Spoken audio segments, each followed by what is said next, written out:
Bon matin et bon café avec Jésus. Aujourd'hui, je voudrais vous parler à cœur ouvert de l'importance de l'hospitalité. L'hospitalité comme signature de notre foi, de la foi de chaque chrétien. Chez nous en Italie, l'hospitalité est vraiment fondament de notre culture et sûrement dans d'autres pays aussi. Jamais on ne pourrait laisser un ami ou un membre de la famille ou un voisin ou une connaissance, n'importe, qu'on sache qu'il est tout seul un dimanche ou un jour de fête ou à n'importe à quel moment. Mon papa m'a toujours appris que si on sait qu'une personne est seule un jour de fête, on l'invite, même si on ne le connaît pas trop, car c'est le devoir du bon chrétien de ne jamais laisser dans la solitude quelqu'un. C'est le devoir de chaque chrétien de montrer l'hospitalité. Et il disait souvent, s'il y a des pâtes pour 4, eh bien il y en a pour 5 aussi. Quand en 2019, ma famille italienne est venue en France, à Sancerre, pour fêter Noël, il nous est arrivé une situation vraiment particulière. Jésus a mis à l'épreuve notre chrétienté. C'était le 23 décembre, et on était en train de prendre un café au Café des Arts à Sancerre, et on a rencontré un monsieur qu'on connaissait comme ça, un monsieur américain, un touriste, mais qui était venu habiter à Sancerre. Et en discutant, de fur et à mesure, il nous a avoué, avec quand même un ton d'humour, qu'il aurait fêté seul Noël parce que sa femme, son épouse, qui était hôtesse de l'air, il était en vol pour s'occuper des reines et du Père Noël, avait dit en riant. Et donc, il est tout seul pour le jour le repas du 25 décembre. Ma maman n'a pas hésité une seule seconde à dire qu'il était hors de question qu'on laisse quelqu'un dans la solitude le jour de Noël. Et donc, on l'a invité à partager le repas avec nous. J'étais tellement émue et heureuse de pouvoir partager un repas de fête avec un étranger, comme Jésus nous le demande, et comme lui-même, il l'a fait tellement de fois. En plus, comme d'habitude, j'avais cuisiné pour une armée entière. C'est vrai que dans la culture commune, l'hospitalité est souvent vue comme l'art de recevoir des amis, où on prépare de la bonne nourriture autour d'un bon accueil. Ça, c'est vrai. Mais dans la Bible, l'hospitalité, qu'on appelle en grec ancien, parce que la Bible, on le sait, a été écrite, la Bible, le Nouveau Testament a été écrit en grec, c'est la philoxénie. Philoxénie c'est un mot qui est formé par deux parties. Philos, que c'est l'amour,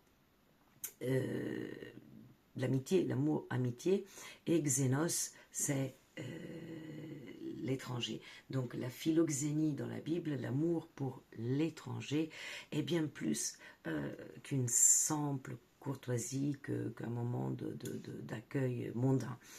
C'est un mandat divin, c'est vraiment un mandat divin, une preuve concrète de l'évangile, une preuve que c'est bien Dieu, lui qui nous aime de amour agapé, c'est-à-dire l'amour qui est inconditionnel.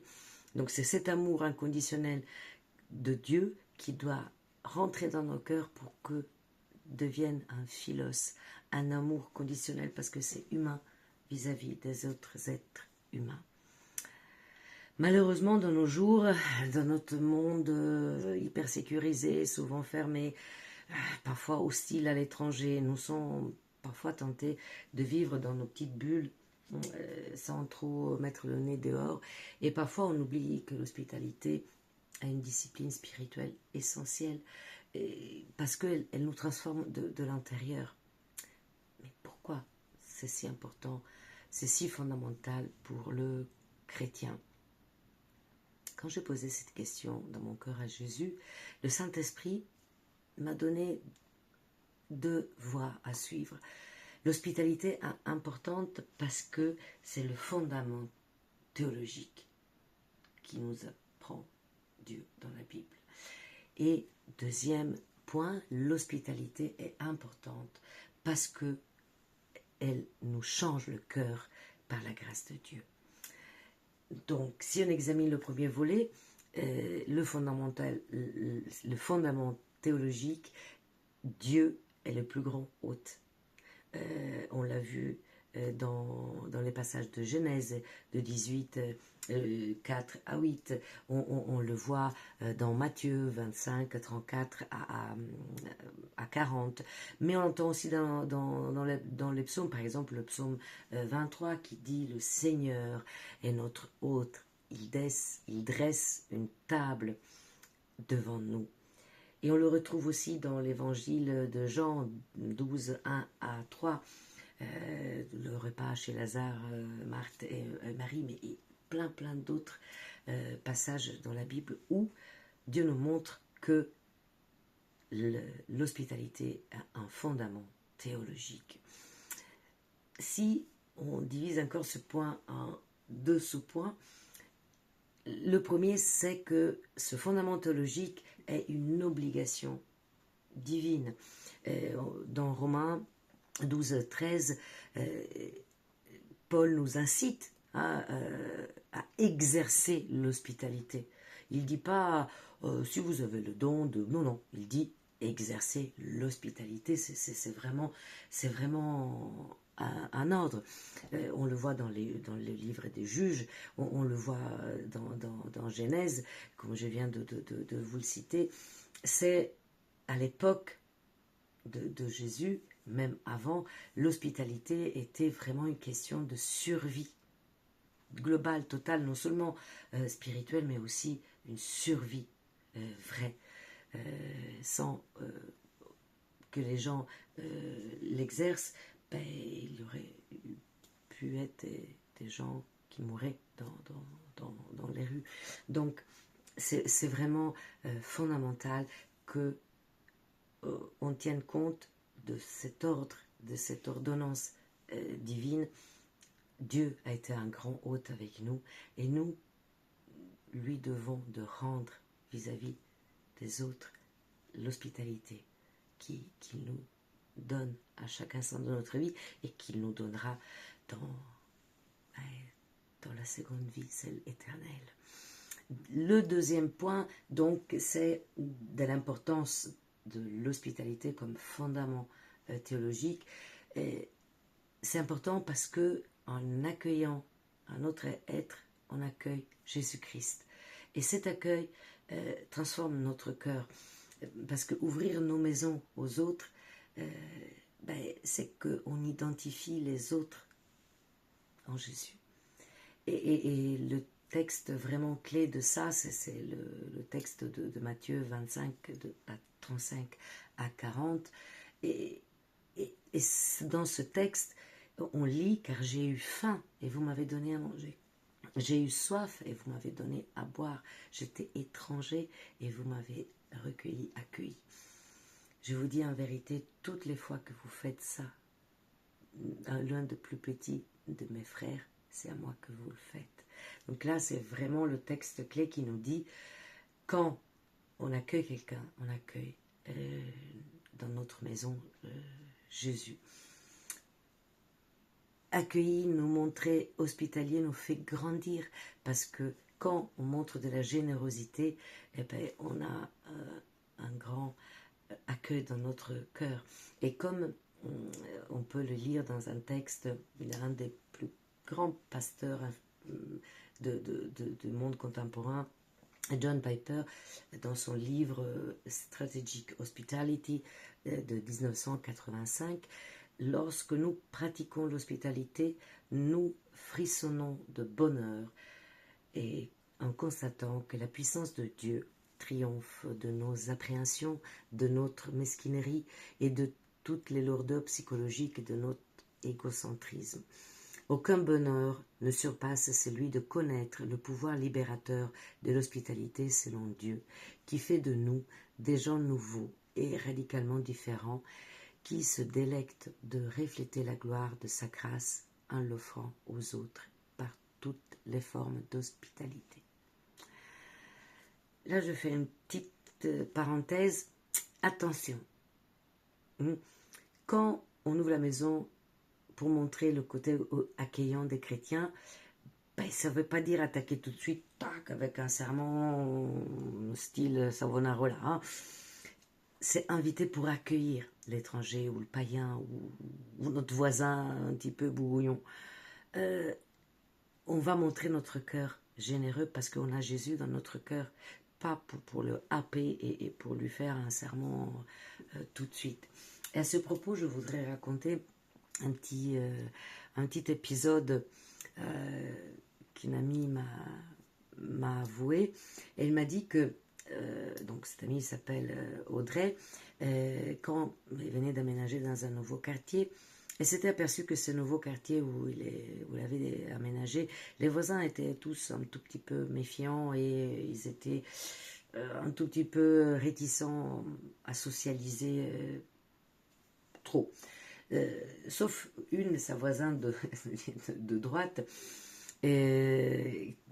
dans le lieu, pas au niveau politique, et qu'elle avait connu entre autres à l'église, et lui avait raconté que le voisin de gauche, qui était à la gauche de sa maison, et monsieur Alain était un homme très âgé, très solitaire, un tempérament un peu bougnon, et il était très hostile à tout ce qui était institution, surtout tout ce qui concernait la religion.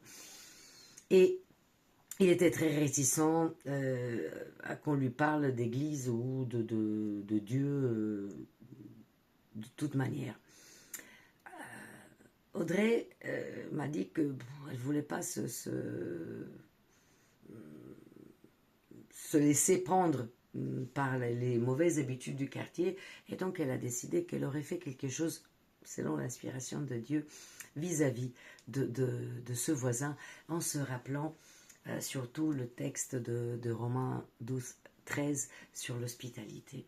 Donc un jour qu'elle rentrait, c'était une journée pluvieuse, elle a croisé son voisin qui était en train de réparer un abri de jardin et sous la pluie.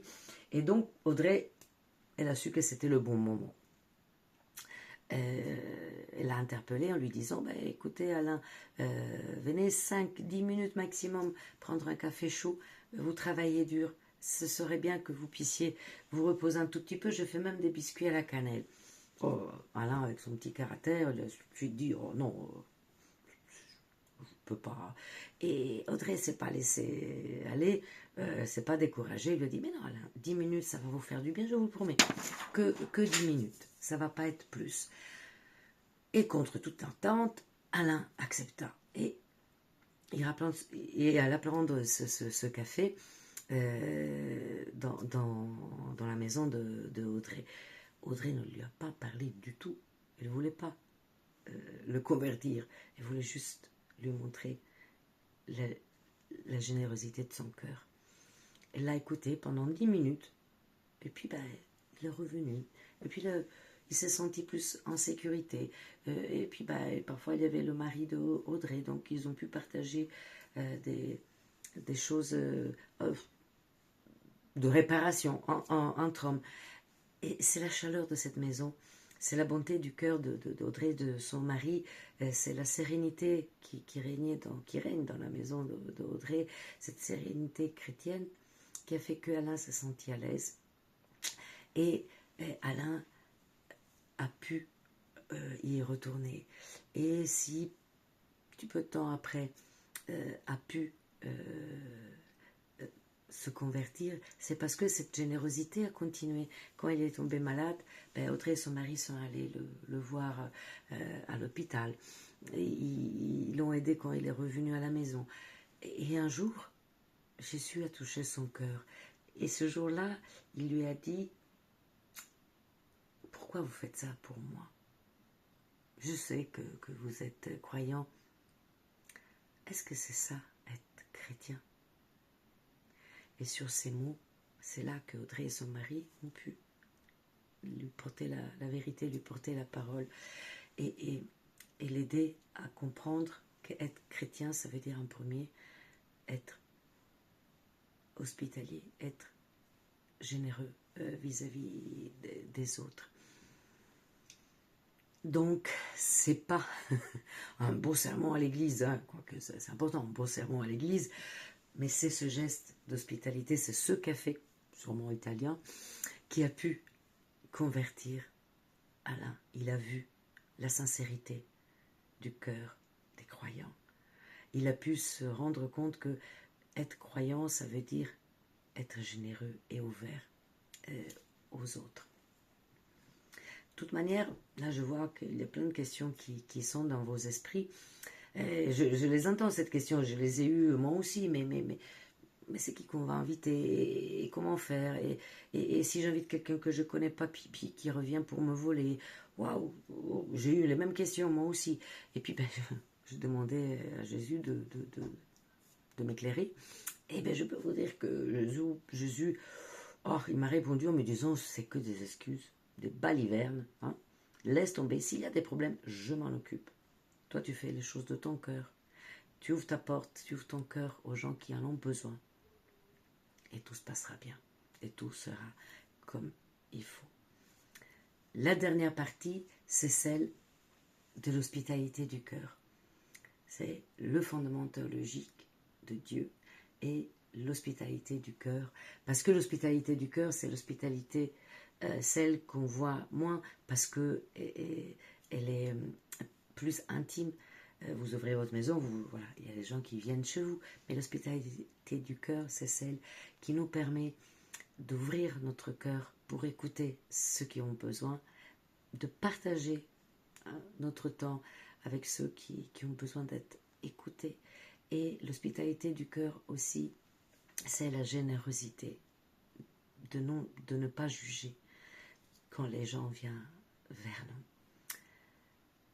En conclusion, je voudrais vous donner quelques défis pour la semaine qui va commencer, mais aussi parce que bientôt c'est la nouvelle année, pour la nouvelle année.